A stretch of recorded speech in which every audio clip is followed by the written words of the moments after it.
He had no money. He had no recognition. They even sold his furniture. And yet he said no. Have you ever had the feeling that your soul is bigger than the space you were given to live in? As if inside you carry something immense. But on the outside, no one even notices. Sylvester Stallone felt it more than once. Before the fame, before the success, before the Oscar, he was just another tired face in the crowd. And the world treated him as if he were invisible, while everyone else was looking. For shortcuts, he held on tight to an idea that no one wanted to buy, a story that was born inside him, but that the world was trying to rip away. An idea that in order to truly exist, needed him to be the protagonist. But the producers didn't want that. They wanted the story, the script, the box office potential, but they didn't want him. Sell the script and go away. That's what he heard. You know, that kind of tiredness that isn't physical but emotional. When everything inside you screams for a sign that it's worth continuing, but all you get is silence. Stallone was there, broken, alone, and hearing voices that said, "You are not enough. You don't have what it takes. You're not cut out for this." And when you're already hurt, that kind of phrase hits home. It's not just rejection. It's the feeling of being erased while still alive, of being called crazy for believing in something no one has seen yet, of appearing proud when in reality you are just trying not to abandon who you are. But there is a moment that only those who have been there understand, an invisible breaking point where you choose between accepting what the world offers you or fighting, even without any guarantees. Stallone made that choice, and she wasn't the easiest. She was the most faithful. If you have ever felt small in a place where your soul was too big, if you have ever been embarrassed to tell your dream for fear of being laughed at, if you ever wanted to disappear just to come back later with everything proven, this video is yours. Right here in the comments. I felt that. Let's transform this space into a real place of connection from soul to soul. Watch this video until the end, because the story you're about to hear here isn't just about him. It can be about you too. Leave a like if a phrase has touched on something you've never said out loud. Subscribe to the channel, and not just for this video, but because here every story is a spark. Every video is a safe space to remember who you are, even when the world tries to make you forget. If this story has already touched something inside you, imagine what comes at the end. Subscribe now and stay with us. No money, no paper, no support. Sylvester Stallone was just another face on the street. A marked face, a slurred speech, a presence that no one wanted around. He walked down the sidewalks of New York with the script folded in his pocket and a hunger that wasn't just for food. It was a chance of respect, of space. But all he got in return was silence, closed doors, and glances that passed through his body as if he wasn't even there. He wasn't seen as an actor, or as a screenwriter, or as a person. He was just another loser trying to force fate with a dream that no one asked to hear. He was in debt on rent, living in a tiny room, and watching the little he had being ripped away. One by one, the furniture went. The bed, the TV, his dignity. He even had to sell his dog, his only companion, and he never forgot that. Selling the dog for $25. Crying, begging, broken. He knocked on doors offering the script for Rocky as if he were offering a piece of his own soul. Some producers were interested. The script was good. But the condition was clear. He wouldn't act. He didn't have the profile. They said, "Your face doesn't sell." Nobody understands that voice. You're good with words on paper, not with them in your mouth. And he listened, one by one. Each no came loaded with something worse than rejection. It came with contempt. There was a meeting he came into with a lot of enthusiasm. He was sure he was going to go now, but he was interrupted before he could finish his presentation. The producer laughed. "You want to be Rocky? Look at you. No one is going to buy that." And he threw the script back on the table. The sound of the paper hitting the wood was like a slap. One of those that doesn't leave a mark on the outside, but bleeds on the inside. The shame became routine. The feeling of failure became a permanent address. He began to doubt, not the story, but himself. Were they right? Was it really ridiculous to think he could be the protagonist of something? Was he forcing a destiny that wasn't his? It was hard to escape these thoughts when there was nothing to eat, when everything smelled of mold, when the phone was always silent, when no one called, when the mirror was the only thing that looked you in the eye. He left the house with dragging steps, not because of physical fatigue, but because he carried the weight of not being accepted. When he passed other actors or agents, he avoided looking. He felt ashamed of his clothes, of his face, of his own name. He no longer felt like a person. It was as if he was disappearing a little more each day, but not fast enough. Time passed slowly when you had nowhere to go.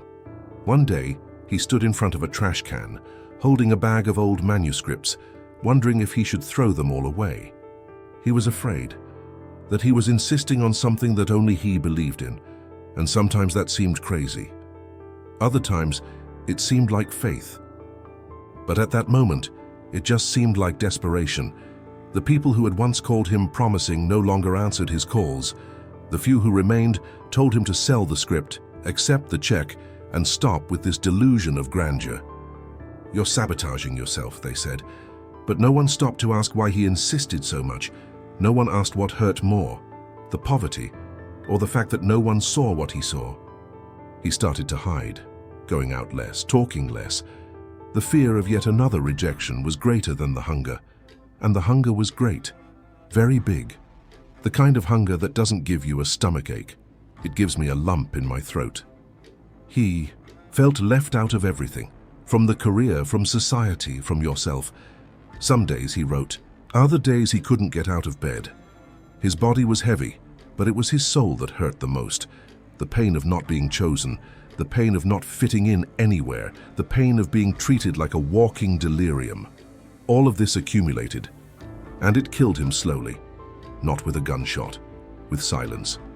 He even smiled to hide it, but the smile didn't go beyond his chin. His eyes remained empty. He knew what he wanted, but he didn't know if he could bear to keep wanting it. And yet, it continued. He was alone. Again. Sitting on the cold floor of that empty room, leaning against the wall as if trying to disappear into his own shadow. The peeling walls seemed to be watching him.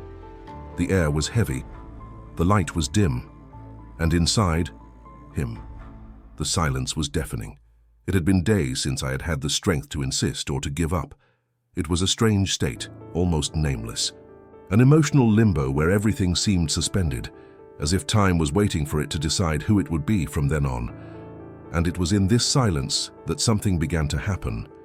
Not with noise, not with haste, not with shouting, but with a deep tiredness of being less than I knew I could be. He took a deep breath, almost as if he were trying to find air inside his own chest. His eyes fell on the script. It was there, folded, dirty at the edges, with marks from so many hands that had rejected it, and so few eyes that had actually read it. He ran his fingers over the pages as if touching a memory.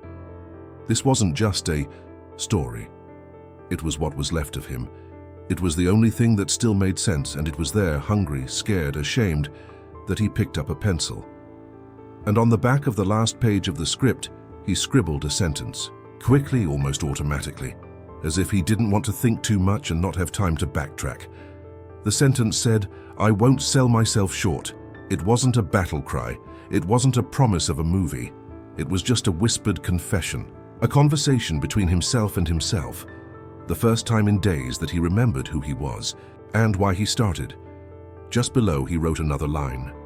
"If they want the story out, they get me too," and he signed, as if he were sealing a deal with destiny itself. That was the gesture, small, invisible. No cameras, no witnesses, just a dirty, hungry, rejected man, telling himself that if he had to lose everything, it would be by not betraying who he was, that if no one chose him, that was fine. But he would not be one to abandon himself. That night, he didn't sleep any better. Nor did he have a miraculous vision, but he woke up different.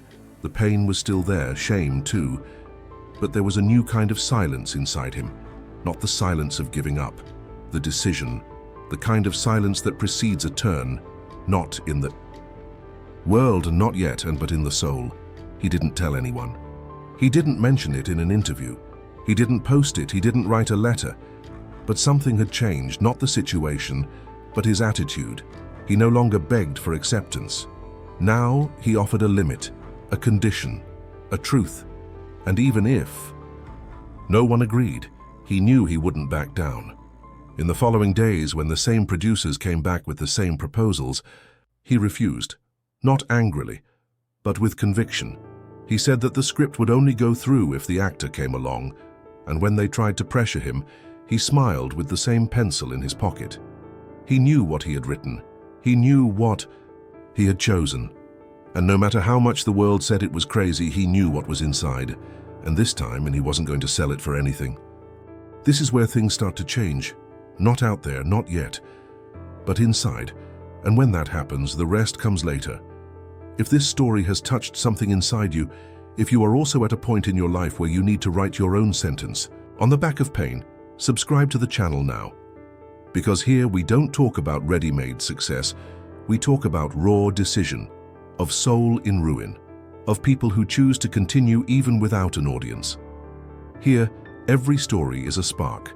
Every video is a safe space to remember who you are. Even when the world tries to make you forget, the world didn't change overnight. The days remained silent, the bills still came knocking, and the faces that had previously turned away remained turned away. But inside him, everything was different. And when someone finally said yes, not just to the script, but to him in the lead role, it was as if the universe was just waiting for him to be ready to handle what was coming. Before that came the final test.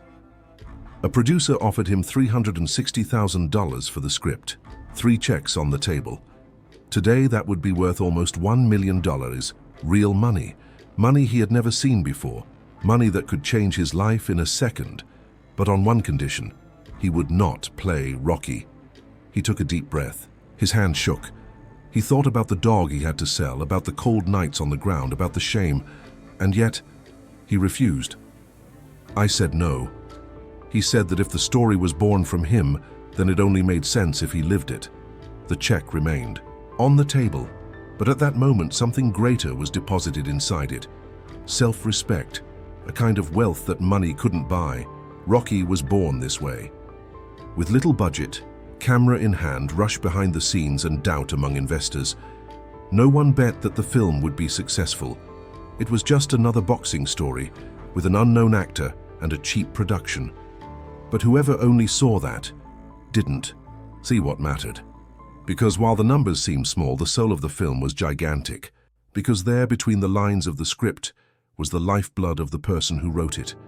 The defeats, the humiliations, the unspoken pains, the fear of failure, the courage to continue. Every scene was real, because before it was staged, it had already been lived. When the movie premiered, something started to happen that no one expected. Audiences cried. They gave standing ovations. They talked about the movie as if they had watched their own story. Because somehow Rocky wasn't just Stallone. He was every person who has ever heard, "You're not good enough," and decided to keep going. He was every tired soul who, for a second, believed again. He was every one of us. And then came the unlikely 3 Oscar nominations. Best Picture, Best Director, Best Editing. The little film that no one believed in was now in the hands of the Academy, and it won. It won the Oscar for Best Picture. Rocky was applauded all over the world, and Stallone, that guy who wasn't even good enough for a casting call, became a symbol of global resilience. The headlines changed. The press that had ignored him now wanted an interview. The doors that had been closed were now wide open. The voices that said he was nobody were now silent. He no longer needed to explain who he was. The world was watching. The one who had sold his furniture, who had slept on the floor, who had rejected a check for over $300,000 for an idea, who had written a phrase of faith on the back of his own script when no one believed him. Now he had his star on the Walk of Fame. Now he was nominated for an Oscar. Now his drawl was imitated, celebrated, and immortalized. And that phrase, the one that seemed like just a character's mantra, became the anthem of a generation. It doesn't matter how hard you hit, it matters how hard you can get hit and keep moving forward, he continued. And now everyone knew. But what no one saw is that it all started long before that. It started without a camera, without an audience, without applause. It started with a small decision, stained with pencil and tears, a sentence scribbled on the back of a script, a choice made in hunger, in the dark, in silence. That's where the power lies, because true success is not born on stage. It is born in solitude, and then it explodes. If this makes sense to you, if something inside you is recognizing this journey, stay with us. It's not over yet. The next part could be yours. Subscribe to the channel now, because here we show the truth behind the glory. And remember, what changes everything is what no one sees. Now tell me, what do you have inside that you haven't had the courage to show the world yet? What idea, what desire, what version of yourself is still hidden, waiting for permission to exist? Maybe no one sees you the way you see yourself. Maybe the people around you only see your flaws, your debts, your delays. Maybe they say you're too much of a dreamer, that you should accept what you have, that you weren't born to shine, that it's all a fantasy. And if they don't say it with words, they say it with looks, with silence, with absence. But tell me one thing honestly, do you really believe that you came here just to survive, just to pay the bill, please everyone and leave without leaving any mark? Because if you still feel like there's something bigger inside you, even if you don't know how to explain it, that's already the beginning. And no matter how small, confusing, or even silly it may seem, it's yours. And what is yours? No one can live for you. The story you just heard isn't just about a rejected actor. It's about someone who was called everything you've probably been called. Over the top, talentless, hopeless. And even so, he didn't sell what he carried inside. The Rocky that the world watched was, above all, the cry of someone who had spent too much time in silence. And that's why we feel it so much when we see it, because in some way, it's our voice too. So, what are you keeping quiet in there? What scene have you not had the courage to write yet? What kind of role have you accepted to live? Even though you know it's not yours, there are people who give up halfway, not because they are weak, but because they have never been seen. It was never validated. She was never invited to be whole, and that's where the danger lies. When we start to accept what we don't believe, just to fit into spaces where there is no truth. You don't need approval. You need a turning point. And this point, most of the time, is not noisy, there are no fireworks, does not come with warranties. Sometimes it's just you, your tiredness, your doubts, and that voice that, even though low, insists on not being silent. Maybe today you are in that moment, the moment before everything, the moment when no one recognizes you, no one applauds you, no one chooses you. But you can still choose yourself. And that's where it all begins. Not when the world applauds, but when you stop cheating on yourself. If this story sparked something in you, write here in the comments. I'm in that moment. You don't need to explain. Just type this. We will know. Because anyone who has hit rock bottom recognizes the silence of those who are still there. And whoever has already made the invisible turn recognizes the look of someone who is about to make theirs. Rocky only existed because someone refused to give up what they felt. And if you feel it too, maybe it's time to stop giving up. The next part of this story perhaps is yours, and it all starts now. What was the most silent decision of your life? The one that no one understood. The one that no one saw. The one that maybe you couldn't even explain at the time, but that changed everything inside. Comment below. Just write. We read. We feel. This is a space for that. If this story touched something that was dormant in you, share it with someone who is also trying not to give up. Someone who needs to remember that it's worth continuing, even when the world doesn't yet applaud. And if at any point you saw yourself on this journey, if you remembered your pain, your silence, or your tired faith, leave your like. It's more than a button. It's a sign that stories like this still matter. And subscribe to the channel because this space is yours. Here, each story is a spark. Each video is a safe space to remember who you are, even when the world tries to make you forget. If this story has already touched something inside you, Imagine what's to come until the end. Subscribe now and stay with us. Want to be inspired by more real stories of people who were discredited, humiliated, discarded, and still turn things around? Click on the video that appears here on the screen and continue this journey of transformation.